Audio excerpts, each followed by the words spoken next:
বেশি উপর থেকে ঝাঁপিও না, ব্যথা পেয়ে যাবে। বেটা আজকে আমরা এই সুইমিং পুলের মধ্যে স্নান করবো। এই দেখ আমি তোকে আগে দেখাচ্ছি। ঠিক আছে ভাইয়া। এখন তো আমিও ঝাঁপাবো। আরে ছোটু তুই এখনো দাঁড়িয়ে আসিস, তাড়াতাড়ি জলে চলে আয়, এখানে অনেক মজা। হ্যাঁ ভাইয়া আসছি। হ্যাঁ হ্যাঁ হ্যাঁ। আরে এই পাগলকে আর আমার ভাইকে এভাবে মারছে কেন? আবে ওই পাগল, আমার ভাইকে এভাবে মারছিস কেন? তাড়াতাড়ি বল আমার ভাইকে এভাবে মারছিলি কেন? আরে আরে ভাই কেন এই পাগলটাকে মারছো? আরে তোমরা এই পাগলটাকে এখানে ঢুকতে দিয়েছো কেন, যে আমার ভাইকে এভাবে ধরে মারছিল? আরে ভাই তুমি এই পাগলের পুরনো স্মৃতি জানো না, আসলে হয়েছিল কি, যাও বেটা গিয়ে স্নান করো। না বাবা আমার অনেক ভয় লাগছে, আমি স্নান করবো না, আপনি স্নান করুন। আরে আমি নিজে স্নান করতে পারি না, আমার নিজেরই অনেক ভয় লাগে। এখন কি করা যায়?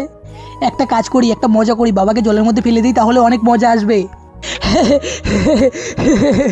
বন্ধুরা তোমরা যদি জল খেতে ভালোবাসো তাহলে ভিডিওটিতে লাইক করে চ্যানেলটিকে সাবস্ক্রাইব করে দাও। আর তোমরা যদি মদ খেতে ভালোবাসো তাহলে কিছুই করতে হবে না। আরে ভাই ওই দেখ জলের মধ্যে একজন ডুবে মরে যাচ্ছে। বেটা তুই আমাকে ক্ষমা করে দিস। আর চল বেটা আমরা এই সুইমিং পুলে আর স্নান করবো না, এখান থেকে আমরা চলে যাই। আমার অনেক বড় ভুল হয়ে গিয়েছে তোকে জলে নামতে বলা।